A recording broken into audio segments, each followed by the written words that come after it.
The stormwater management facility fee and actually strike the fee for right now. The stormwater management facility requirements, okay, are generated at the federal level. Regulations by the EPA, which have withstood the test of court challenges. It's a federal requirement, and it's a requirement that I certainly embrace. I think that we have a responsibility to restore the health of the Chesapeake Bay and its tributaries and the entire watershed. I think that we have an obligation to leave to future generations an environment that is healthier than what we inherited. And this stormwater management facility requirement, I mean, that's a part of that effort. One of the ongoing challenges, the perennial challenges in Maryland and many states experience this, is the role of state government versus county government. You see that in school funding, you see that in transportation investments, and you see it here when it comes to fulfilling our obligation to the Chesapeake through the stormwater management facility requirements. Working with the counties, we agreed that we would delegate local authority to implement these federal requirements. And I think that was a good thing. However, when you look at the way it's playing out, you're seeing such a variation in Frederick, a penny a parcel, in Baltimore City, fairly sizable increases it's not necessarily, it's not the property tax, but on parcels.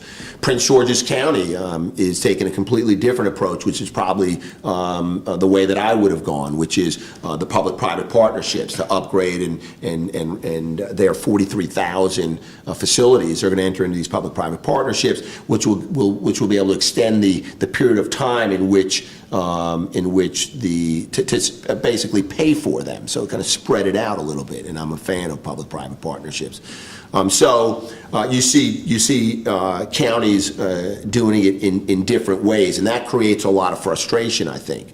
When Marylanders are talking to other Marylanders and wow, why in my county is this happening and in my county it's not happening? What's going on? What is the state doing? And when in fact this is being administered and decisions are being made at the county level. What I think we could have done a better job at is maybe some uniform standards, right? So there's been a large outcry from the nonprofit, particularly the faith community, about how to treat those property owners.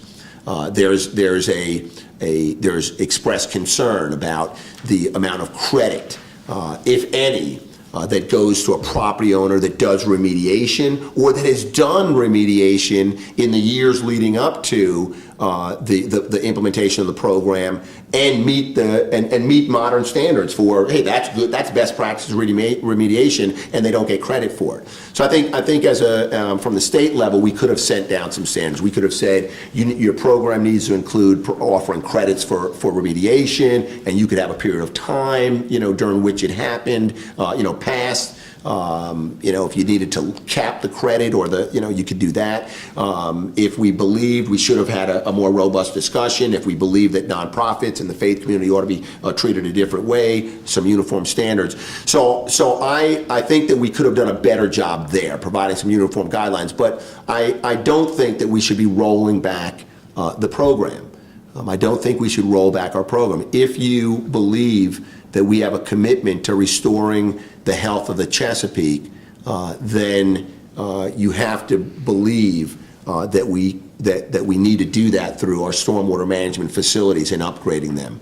And how we do it today has been left to the counties. I like that.